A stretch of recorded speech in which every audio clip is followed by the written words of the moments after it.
Works Minister Datuk Sri Alexander Nantalinggi confirmed that existing highway concessionaires will retain the rights to collect toll charges as per existing agreements with Putrajaya. This amid reports suggesting that the government had directly assigned the development of the system to a private firm, a move opposed by the country's 32 highway concessionaires. In a Facebook post, Nanta explained the previous administration had approved in principle the rollout of the barrier-free system, which is estimated to cost 3.46 billion ringgit. But this was only to give room for the negotiation process to be carried out between the parties involved in the project. He noted that although the planning and initial approvals began in 2021, further study and enhancements are still required to ensure the smooth execution of the project. In October, a report by The Edge Malaysia Weekly said that the highway concessionaires had pushed back against the implementation of the system as they feel that any solution should come from within the industry. Citing sources, it said the companies were uncomfortable with third parties collecting toll charges on their behalf because there could be leakages.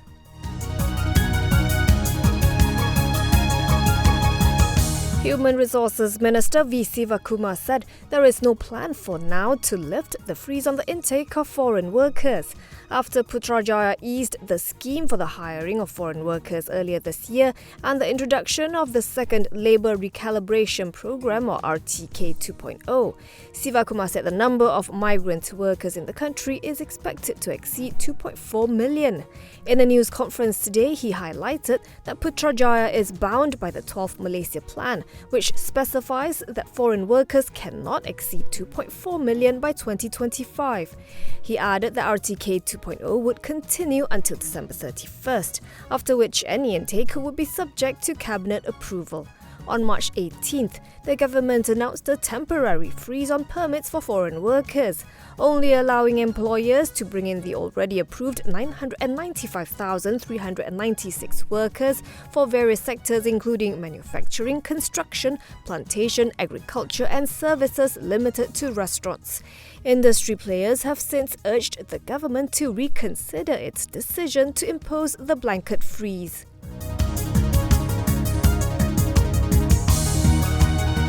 Over 6,000 professionals have returned to Malaysia under TalentCorp Group's Returning Expert Programme or REP since the launch of the Signature Initiative in 2011. Citing UN data, Group CEO Thomas Matthews said at a news conference today that there are currently 1.86 million Malaysians living abroad, with 1.1 million Malaysians having migrated to Singapore. He explained that the REP aims to encourage these Malaysians to return to their homeland. According to Matthew, TalentCorp has received over 10,000 applications since the inception of the program, which also offers incentives such as a 15% flat tax rate for 5 years, tax exemption and permanent residence status for family members. Matthew noted that the agency has also introduced the Malaysia at Heart initiative or My Heart to offer returning Malaysians networking opportunities and job options. He said he has proposed to the Chief Human Resources Officers of companies that instead of looking for expatriates, they should also consider Malaysians abroad who have the necessary skills as potential employees and advertise the positions on the My Heart platform.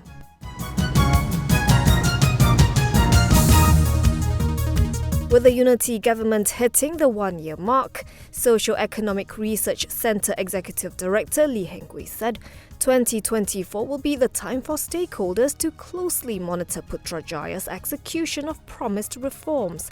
Lee called 2023 a year of transition for the Unity government, whereby it set its direction via its various policy frameworks.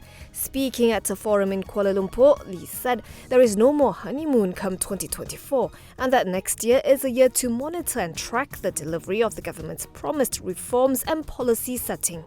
He noted that investors, businesses and consumers are not expecting Putrajaya to deliver on 100% of their promised reforms, but stressed that the government must work towards a future-proof Malaysia before the general elections in 2027. Lee expects the Malaysian economy to expand by 4.5% in 2024. He sees a moderate probability of a US recession and that this continued risk of a US downturn contributes to the uncertain external backdrop against which Malaysia will have to operate next year.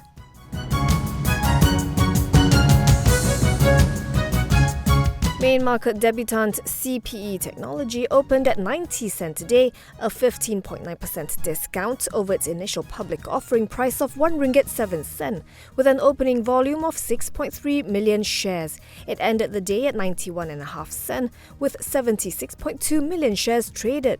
TA Securities values the company at 1 ringgit 13 cent a share, Apex Securities at 1 ringgit 25 cent, and Public Invest Research at 1 ringgit 27 cent. CPE manufactures precision machine parts and components and provides computer numerical control machining services. Its main customers include those in the semiconductor, life science and medical devices and sports equipment industries, with key clients in the US, Singapore and Malaysia.